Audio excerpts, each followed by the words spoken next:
안녕하십니까, 하석유입니다. 채널 24K. 오늘은 단도직입도 뭐 공부하는 것도 아니고 연말 정산을 좀 해보는 시간을 마련을 했습니다. 저희 채널 24K가 6월 4일에 이제 개국을 했는데 그동안에 저희가 다뤘던 이야기들을 쭉 좀 정리를 해보면서 대한민국의 한 해가 어땠었는지, 그 속에서 미결되어서 넘어가고 있는 문제들이 어떤 것들이 있는지 한번 차분하게 돌아볼까 합니다. 6월에는 참 이상한 이야기가 이 채널 24K를 흔들었습니다. 대통령이 현충일에 느닷없이 김원봉 씨를 띄우면서 김원봉이가 마치 우리나라 국군의 뿌리인 것처럼 이렇게 얘기를 하는 바람에 김원봉 논쟁이 일어났었죠. 어째서 그 사람이 도대체 상훈의 대상이냐, 북쪽에 가서 6.25를 일으킨 원흉 중에 한 사람, 주요 원흉 중에 한 사람인데 뭐 이런 얘기들이 있었습니다. 아직도 정리가 됐다고 볼 수는 없지요. 그 다음에 이제 도대체 대통령이 왜 이렇게 외국에 자주 나가시냐, 외국에 나가서 도대체 하시는 게 뭐냐, 나가려면 좀 무게 있게 나가라, 상대방 국가 잘 파악이라도 하고 이렇게 나가줬으면 좋겠다, 뭐 구경만 하러 다니는 거 아니냐, 이런 시비도 시중에서 굉장히 많이 있었습니다. 그래서 저희도 그 얘기를 다뤘었죠.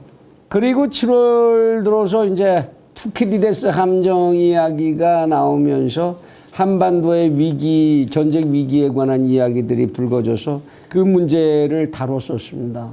대한민국의 현재는 결코 평화롭지 않다, 이런 지적을 우리는 했었습니다.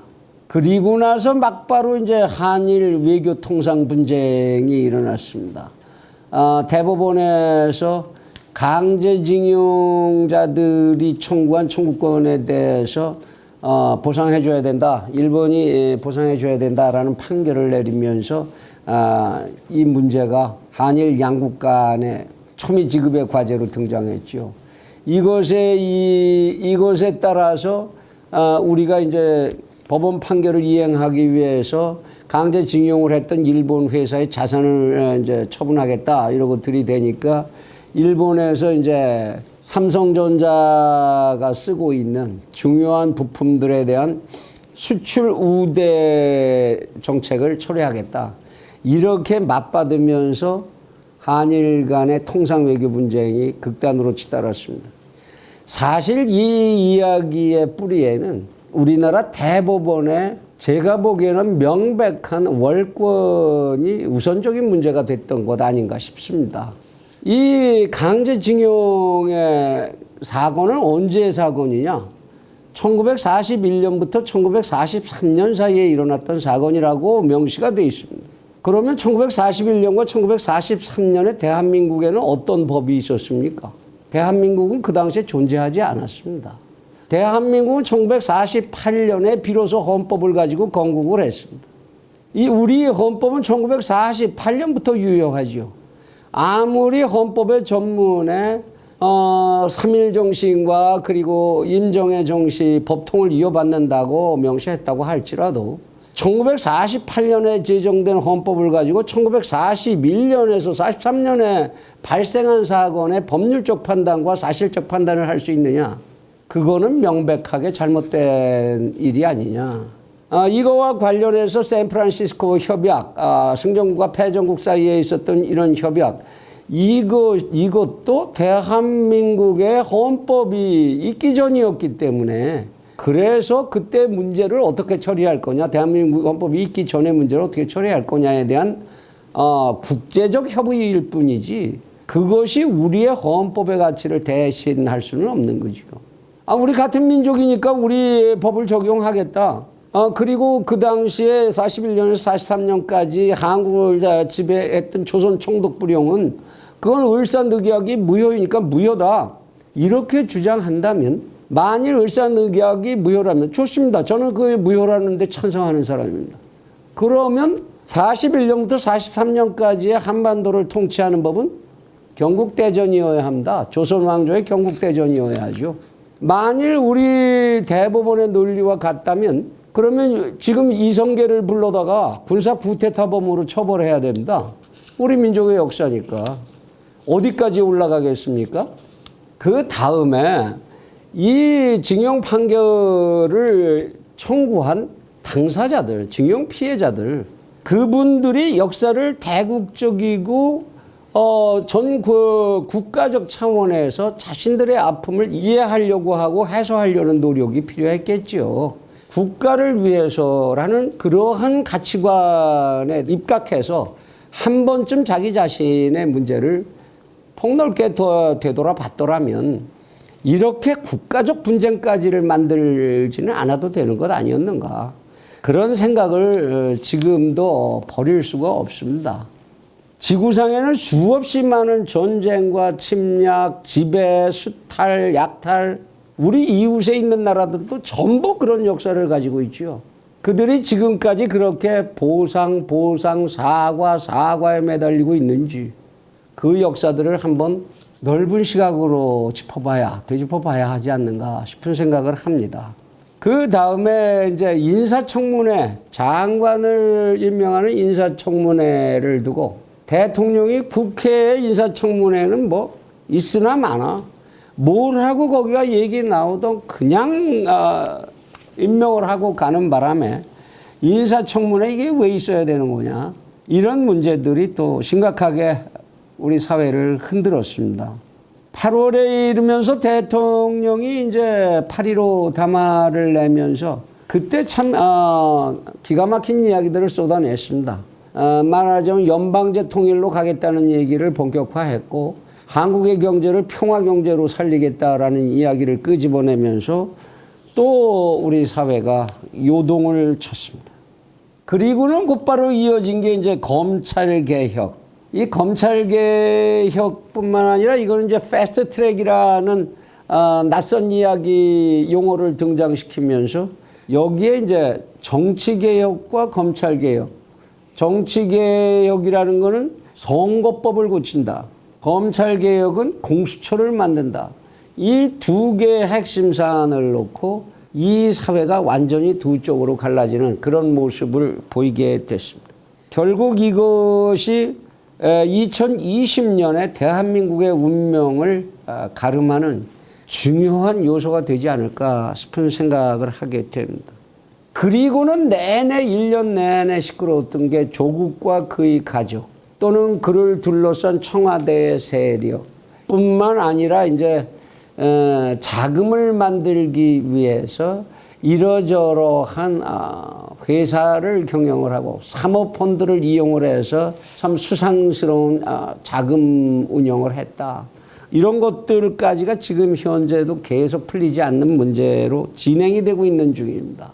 검찰의 수사가 지금도 진행이 되고 있는 중이고 조국 교수의 부인은 지금 현재 구속 상태에서 재판을 받고 있는 중이지요.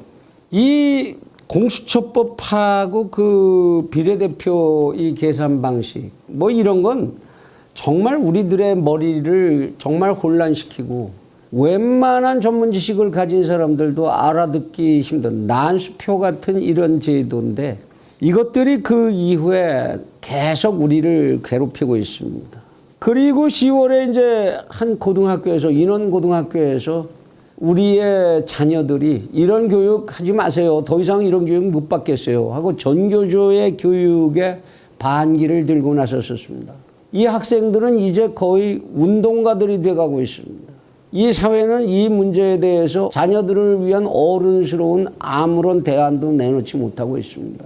뿐만 아니라 이제 곧 정치개혁위에서 만든 비례연동제 법안에 연속되어 있는 개혁법안에 의하면 이제 우리는 18세까지 투표를 할 수 있는 권리가 생길 것 같습니다.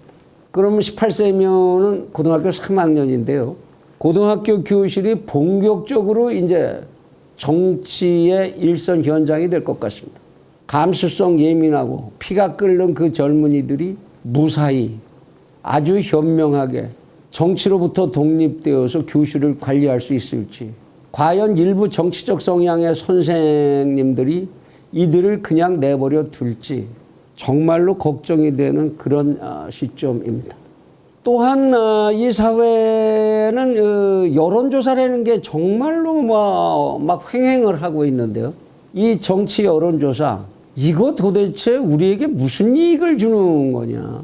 거의 조작됐다고밖에 볼 수 없는 그런 여론조사를, 정치 여론조사를 왜 끊임없이 돈 들여가면서 해야 되는지, 정부 예산도 주면서 하니까요. 이 짓을 왜 우리는 해야 되느냐라고 의문을 제기했지만 전혀 반응이 없습니다. 그리고 이제 그 다음에 여기에 대응하는 이러한 현상들을 어떻게 좀 바꿔보자. 그래서 대응하는 방법이, 그러면 지금 리더십을 쥐고 있는 세력을 좀 바꾸는 게 어떻겠냐. 그러려면 이런 말 참 쓰기 싫지만 보수 세력의 대통합이라는 게 필요하지 않겠느냐. 그래서 저희 채널 24K에서는 무려 5차례에 걸쳐서 보수 대통합을 위한 제안을 했습니다. 뭐 일각에서 어느 방송 프로에 모 씨가 나와서 황교안 후보 광주에서 출마해야 한다. 저희가 한 얘기를 그대로 이제 했다라는 이야기까지 확인이 되고 있습니다만은 글쎄요, 반응이 있는 건지 참 모르겠습니다. 아직은. 지금 국회의 상황이나 청와대가 이제 본격적으로 이 검찰의 이 수사 대상 한 가운데로 들어오고 있는 모습이죠. 울산의 시장을 뽑는데, 지난번 지방자치선거에서 시장을 뽑는데 청와대가 본격적으로 개입을 했다. 이 문제가 불거지면서 이것이 이제 빅 이슈가 되고 있고, 검찰의 수사가 지금 계속 진행이 되고 있습니다. 어디까지 진행이 되게 될지, 실제로 청와대는 어디까지 참견을 했는지, 지난 지방선거에 법무부 장관 후보로 지금 지명이 되어 있는 추미애 법무부 장관 후보자는 과연 그 당시에 민주당의 당대표로서 어디까지 이 역할을 했는지, 마지막으로는 과연 대통령이 정말로 이렇게 하명수사를 시킨 건지, 이런 것들이 어떻게 결론 나느냐에 따라서 내년도 대한민국 정치판에 엄청난 지진이 일 수도 있을 것 같아 보입니다. 그 속에서 청와대의 비서실장을 비롯해서 각 수석, 이런 사람들이 내놓는 발언, 그 천박함, 그 유치함, 그 무책임함, 이런 것들 때문에 청와대가 내내 욕을 먹었죠. 대변인은 스스로도 말이 안 되는 말인 줄 알고 말을 늘어놓고, 이런 것들 때문에 굉장히 많은 지적을 받고 있는 상황입니다. 그리고 그 상황은 아직도 끝나질 않고 있는 상황입니다. 무엇보다도 우리가 연말에 걱정해야 될 것은 북핵의 문제입니다. 북핵의 비핵화는 단 한 발짝도 진전을 하지 못했습니다.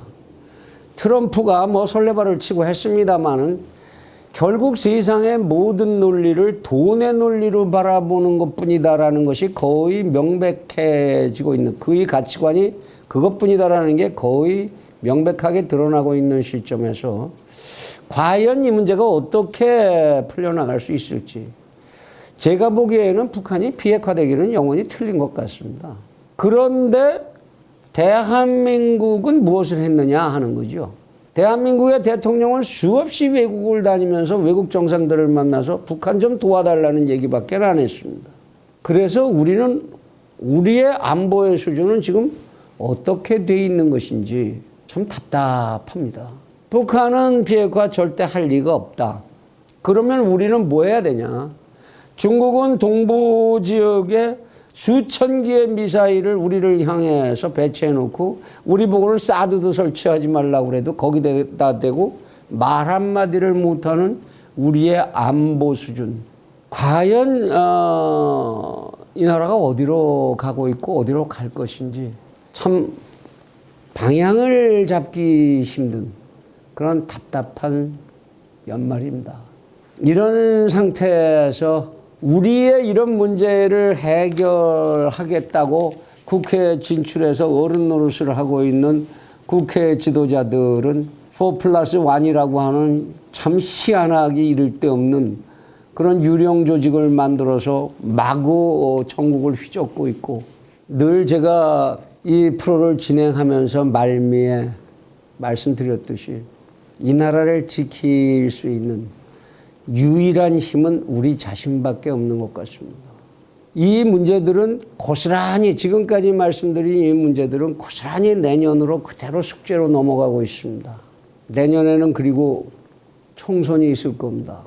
여러분들이 정말로 나라를 책임질 수 있는, 주인이 되실 수 있는 그런 실력을 가진 국민들인지, 저를 포함해서입니다. 물론 우리는 이제 또다시 심판대 앞에 놓이게 됐습니다.